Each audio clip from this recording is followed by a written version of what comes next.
Okay, so I just we just got done going 5 matches. I'm not going to give any kind of spoilers out or anything.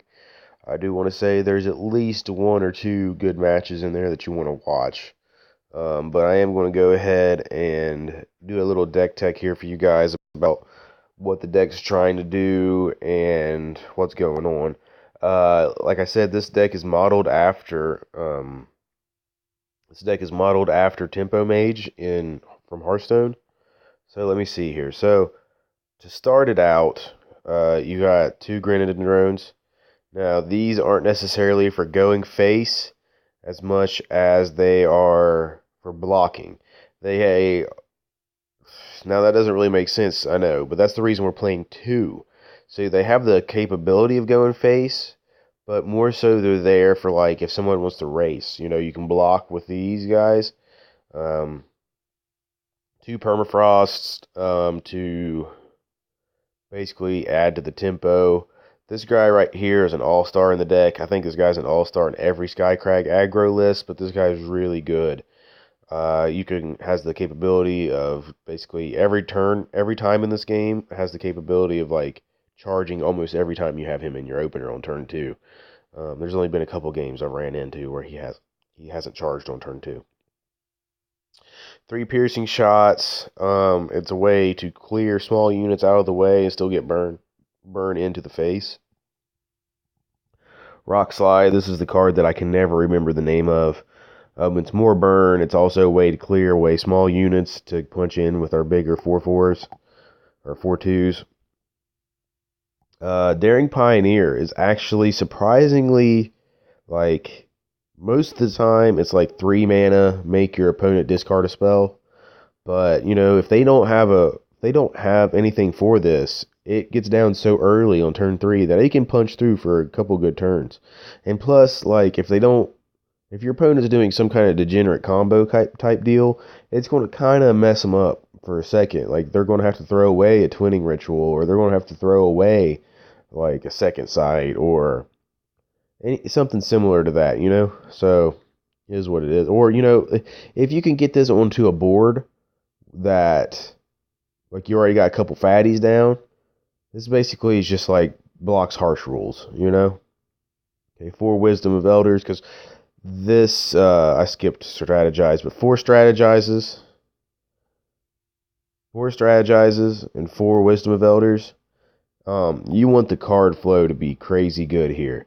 Strategize really good in this deck because you're constantly filtering through the cards that you want and you don't want.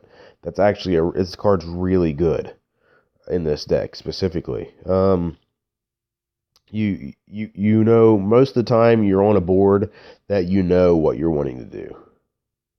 Okay, so let me see. Caleb.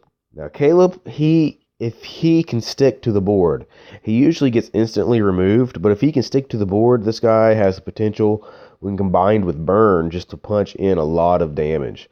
Like a lot of damage. So say if we had turn 5, so we stuck this on turn 4, turn 5, we have a clear path to the face. If we have a mortar and a torch, that's 7 points from the burn and then 6 points for him. So it's 13 damage right there. It's over half their life total in turn 5. So this guy's really good. And the ultimate to just basically trade your hand in and out. Like I said, this deck wants constant cards in your hand. Like if you're ever running out of cards and you're top decking, you're in a bad spot because this isn't that deck that wants to do that. 4 Mortar, it's an instant speed. It's very versatile. You can use this to clear out the units or go face. It's a fast spell, so it's very versatile in how you want to use this. This guy right here, this guy. The only thing he really dies to is like the rune hammers, and there he also dies to like the units that have the killer. Other than that, I haven't ran into very many problems where people knew how to deal with this guy. If anything, they'd usually 2-for-1 themselves, but like, this guy instantly replaces himself if he can attack.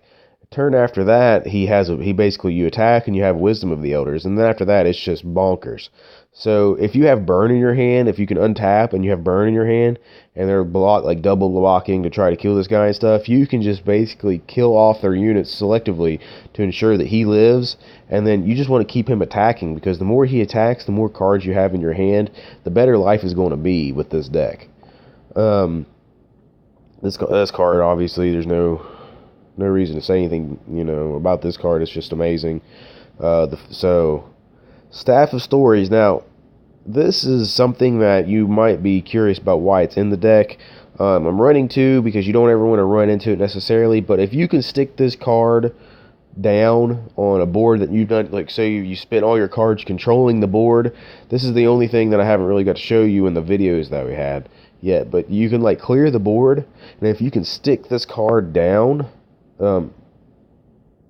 you basically are going to be, you'll be able to outdraw your opponent, obviously, but you'll be able to basically out-resource your opponent, and with the kind of deck that we have with the tempo list, you'll be able to out-resource and outmaneuver your opponent to victory. And this card is actually very sneaky good in this deck. You don't think it would be, but it comes up in times you want it. If you don't want it, you can obviously strategize it away. That's why strategize, is in the deck. You can just ship it down to the bottom, and that's fine. Same for the Decimate. The Decimate, honestly, 9 times out of 10, you're going to ship it to the bottom. But there's going to be a game where you draw it and it works. And I've actually, I've won with this a couple different occasions where I've went like into the late game against like a Praxis mid-range deck that just is wrecking me. And I top decked Decimate and I was able to win. It wasn't a top deck. I top decked the mana to get the Decimate to win. So yeah,